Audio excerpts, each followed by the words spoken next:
안녕하세요. 가톨릭대학교 경영정보론 과제 발표를 맡은 5조 발표자 최정현입니다.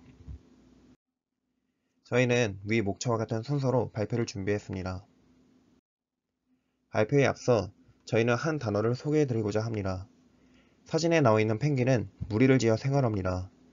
펭귄은 먹잇감을 구하기 위해 바다로 뛰어들어야 하지만 바다에는 바다 표본과 같은 천적도 많습니다.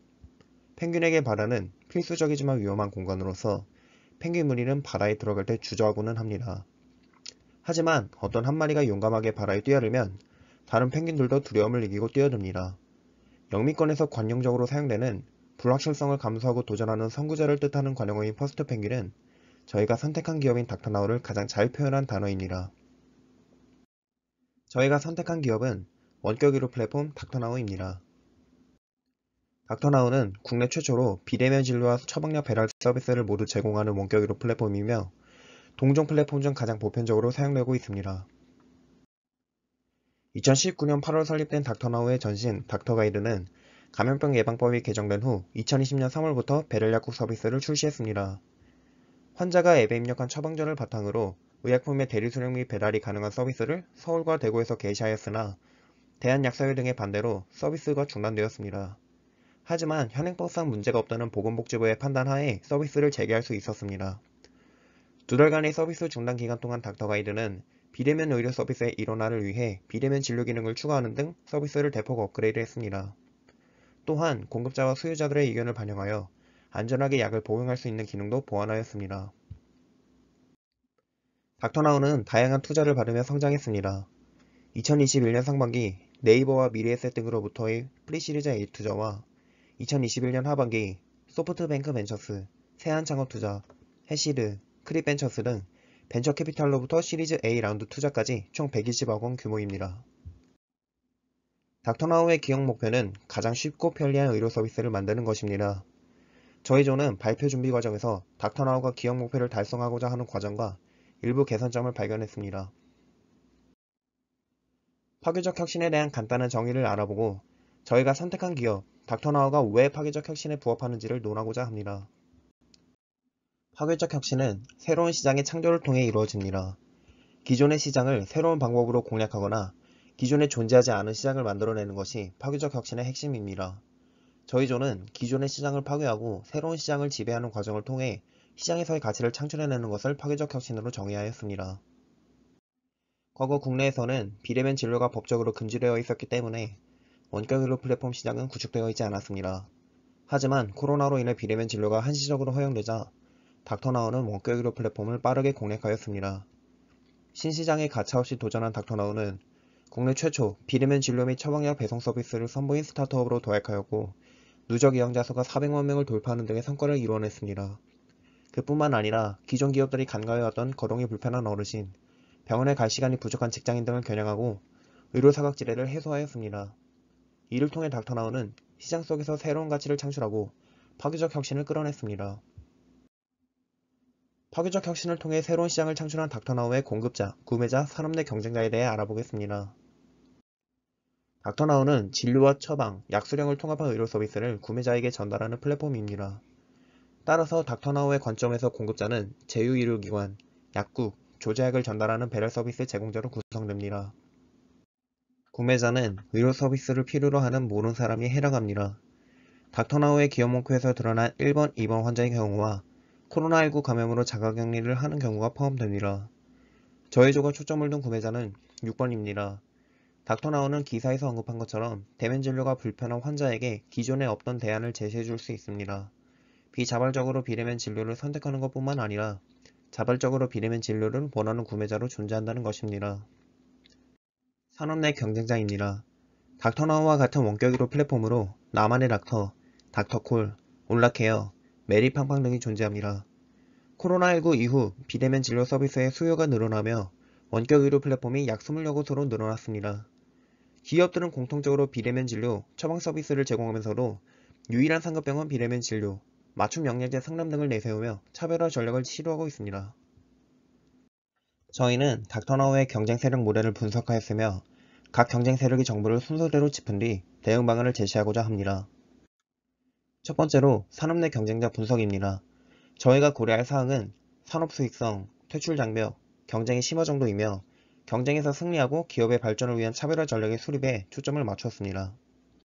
두 번째로 잠재적 진입자의 위협에 대한 분석입니다. 닥터나우는 진입장벽과 대규모 투자에 대한 사항뿐만 아니라 코로나19로 인한 법 개정과 같은 특수한 경우를 고려할 필요가 있습니다. 이에 저희는 투자를 통한 신기술을 선점하고 환경변화에 빠른 적응의 필요성에 대한 설명을 하고자 합니다. 세 번째로 대체자의 위협에 대한 분석입니다. 방문진료는 비대면 진료의 한계를 넘어설 수 있는 대체자가 될 수 있습니다. 그러므로 방문진료보다 더 나은 서비스를 제공하여 고객 충성도를 강화하는 것이 중요합니다. 장기 고객을 확보하고 품질을 더욱 향상시킬 방안을 마련해 보았습니다. 네 번째로 공급자의 협상력입니다. 공급자의 수를 늘리고 장기적인 제휴를 맺기 위해서는 일정 수준 이상의 수익을 꾸준히 발생시켜야 한다는 문제점이 있습니다. 이를 해결하기 위해 수익성을 꾸준히 보장할 방법과 대안을 생각하였습니다. 다섯 번째로 구매자의 협상력입니다. 수많은 잠재 고객 중 수익성이 있는 고객군에 초점을 맞추어야 합니다. 저희는 40대 이상의 고객군이 잠재적인 수익성이 충분하다고 생각했고 이들을 공략하기 위한 전략을 세웠습니다.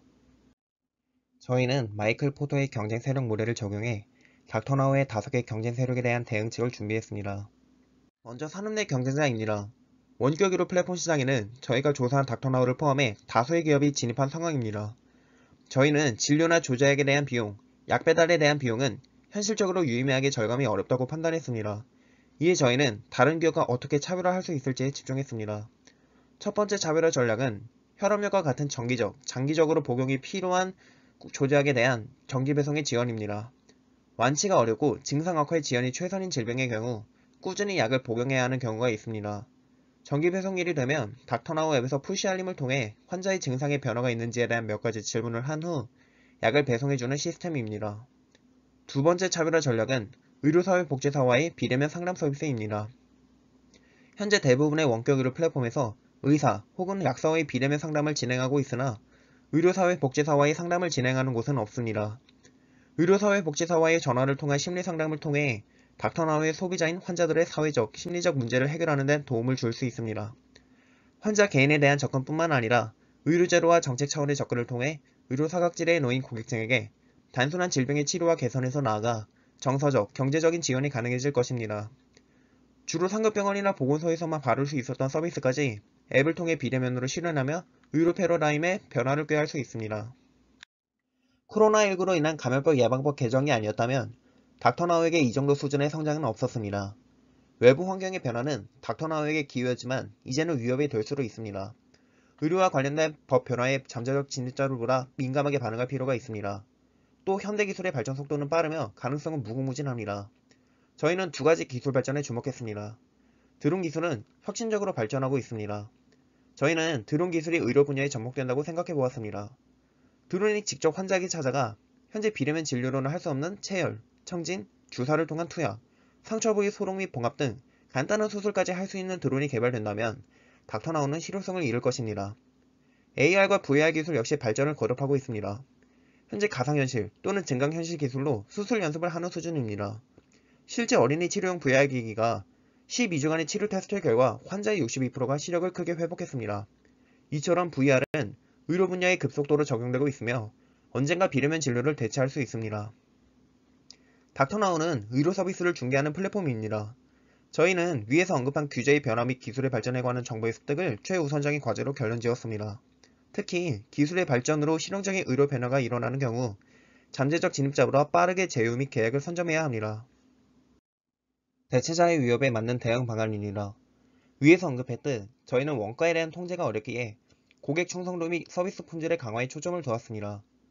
치료를 위해 같이 먹으면 좋은 음식이나 안 좋은 음식에 대한 정보를 제공하고 약 복용 시에 발생할 수 있는 부작용에 대한 상세한 설명을 추가하고자 합니다. 나아가 이후 진료를 받을 때 다른 의사에게 진료를 받더라도 부작용 발생 경험이 있었던 약을 처방하지 않고 다른 약으로 대체할 수 있도록 서비스를 제공합니다.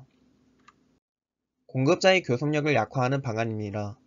공급자가 제휴할 수 있는 타 플랫폼과 비교해서 닥터나우는 더 많은 수익성을 공급자에게 보장해야 합니다. 저희는 병원 구독 서비스의 제공을 고려했습니다. 감기와 같은 일시적인 질병 외에도 비염, 아토피, 알레르기 등과 같은 다양하고 장기적인 질병이 존재합니다.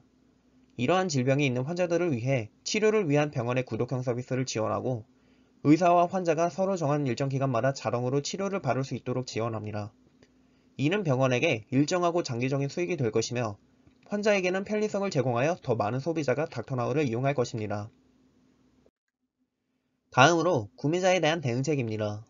상대적으로 비대면 진료의 수요가 많지만 스마트폰에 대한 접근성이 낮아 이용자 분포가 낮은 40대 이상을 공략해야 합니다. 애플리케이션 자체가 어르신들이 사용하기에 다소 어려운 점이 있었습니다. 구체적으로 의사 상세 정보 등을 보여주는 글씨가 매우 작았기에 이런 점들을 보완하여 디바이스를 쉽게 사용할 수 있도록 화면 구성을 간단하게 하고 아이콘과 글씨 크기를 확대한 UX 디자인을 추가로 구상하여 원하는 모드를 설정할 수 있도록 만들면 더 다양한 연령대의 구매자들을 끌어들일 수 있을 것입니다. 마무리에 앞서 저희는 닥터나우가 벤치마킹 할 만한 기업을 찾아보았습니다.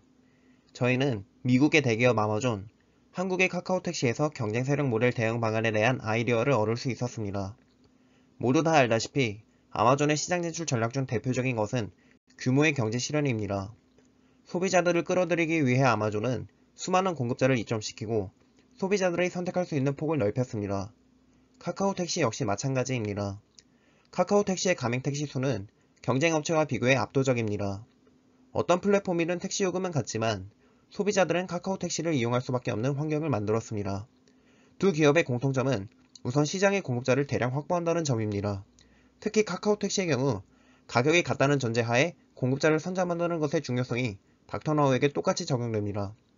산업 내 경쟁업체보다 더 많은 소비자를 끌어들이기 위해 저희는 닥터나우가 더 많은 공급자를 선점해야 한다고 결론지었으며 더 많은 소비자는 곧 공급자와의 교섭력에 긍정적인 영향을 줄 것입니다. 위 링크와 같은 기사를 참고했습니다. 이상으로 5조 발표를 마치겠습니다. 감사합니다.